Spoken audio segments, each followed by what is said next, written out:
Esse vídeo vai ser sobre violência psicológica que eu sofri e, portanto, se você tem gatilho em relação a isso, então você pula esse vídeo.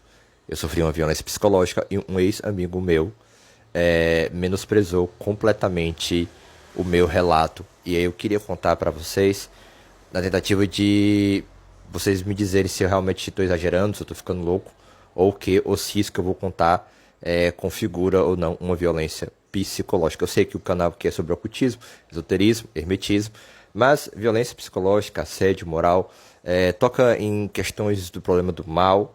E o problema do mal a gente sabe que tem dimensões metafísicas, esotéricas, que é o que a gente estuda aqui na filosofia da revelação. Então, falou do problema do mal, tem implicações tanto humanas quanto espirituais e esotéricas, e aí vai ter para todos os gostos aqui. Mas eu queria particularmente retratar o que foi que eu vivi, sem citar nome de ninguém, nem desse meu amigo, nem dos agressores, até porque eu movi um processo administrativo contra eles e depois depois que sair esse resultado, eu vou entrar na justiça, obviamente, porque eu sei constituir provas de um modo legítimo. Eu tenho um mestrado em filosofia e meu mestrado em filosofia envolveu profundamente a filosofia do direito, sobretudo Kant. Então eu sei o que eu estou fazendo em relação do ponto de vista jurídico, mas minha intenção aqui é compartilhar essa experiência no sentido de vocês me ajudarem a entender mesmo se de fato estou exagerando ou não, ou isso se caracteriza em um tipo de violência. Esse meu ex-amigo, meu que praticou gaslighting comigo, porque ele, dado o relato que eu vou dizer aqui, ele vai dizer que não houve nada demais.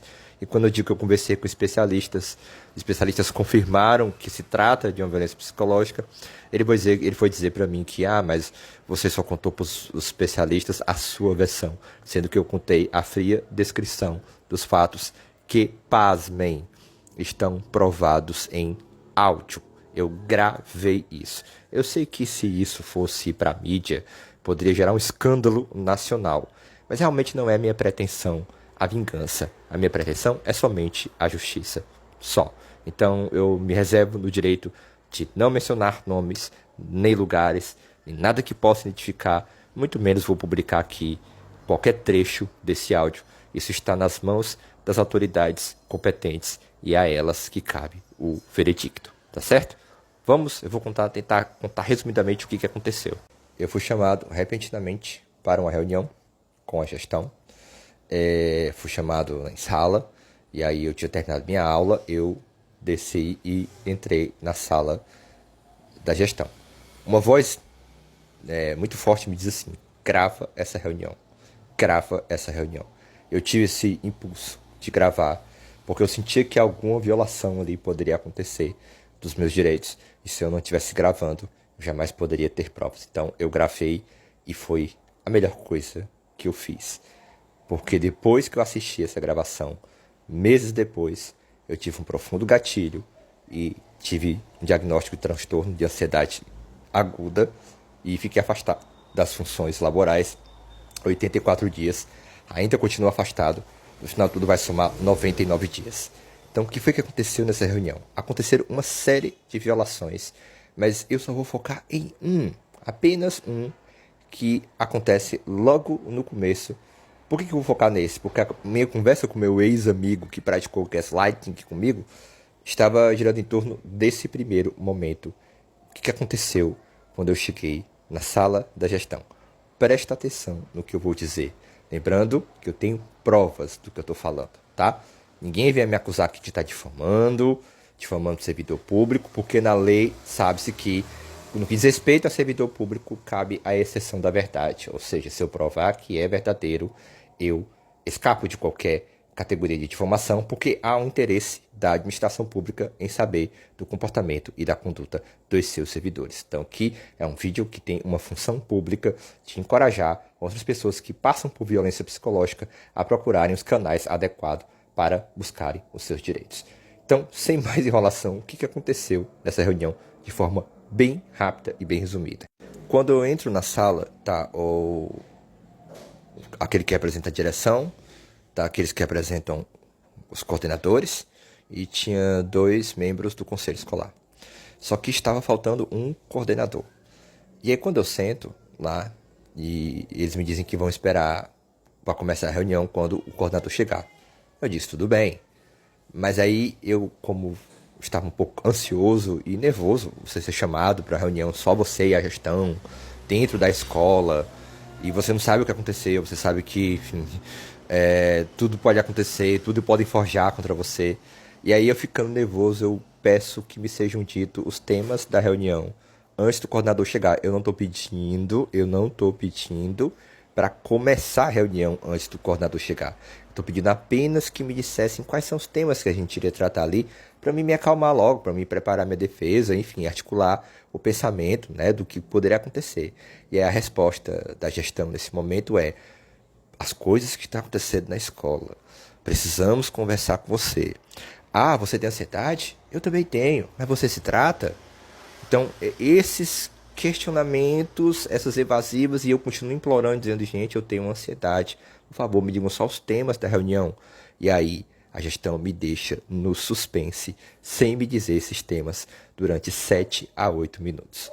E aí, quando chega um coordenador, ele já começa introduzindo um dos temas, e nesse momento que esse coordenador chega, que é o coordenador que todo mundo estava esperando, um outro coordenador não estava neste momento.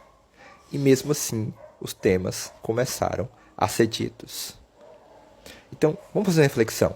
Nós temos um profissional da educação, um professor, que está alegando algo sobre a sua saúde mental, dizendo que naquele momento ele está tendo crise de ansiedade, ele está ficando ansioso, e nós temos a possibilidade de esperar o coordenador chegar para só então atender ao professor que está ali implorando. Diante dessa escolha, o que a gestão faz? A gestão escolhe esperar o coordenador e fica dando evasivas e falas intimidatórias. E aí esse meu amigo, quando eu contei a situação para ele, que eu mostrei inclusive o áudio para ele simplesmente disse que não viu nada demais nisso, pasme, ele disse que não viu nada demais, e disse que a gestão não é obrigada a começar a dizer os temas só porque eu quero, só porque eu estou alegando ter ansiedade, saúde mental não importa, né?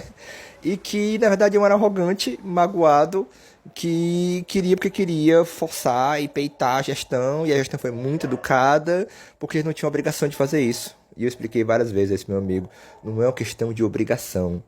É porque existe uma coisa chamada moralidade administrativa, que uma gestão, olhando ali para o seu funcionário, para o professor, para um trabalhador, e vendo que ele está alegando algo sobre a sua saúde mental, ela tem um dever, né, dentro da moralidade administrativa, de tratar o bem-estar daquele professor na medida do possível. E aí ela não fez isso. E aí eu expliquei isso pro meu amigo não consegue entender isso. Ex-amigo, né?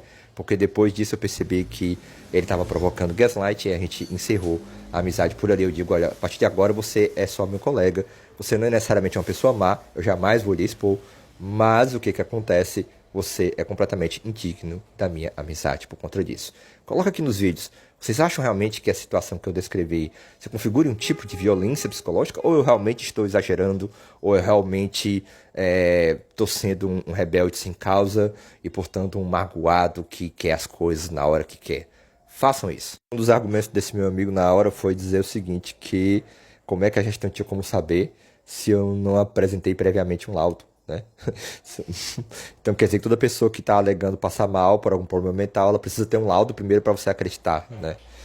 Eu falei para esse meu amigo que esse raciocínio dele, né, de culpar a vítima é análoga, por exemplo, a dizer que uma mulher que sofreu assédio, por exemplo, ela facilitou isso porque ela andava de short curto na rua.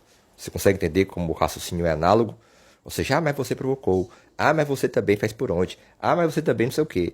Mas você também não é santa. Mas você também não presta. Entendem isso?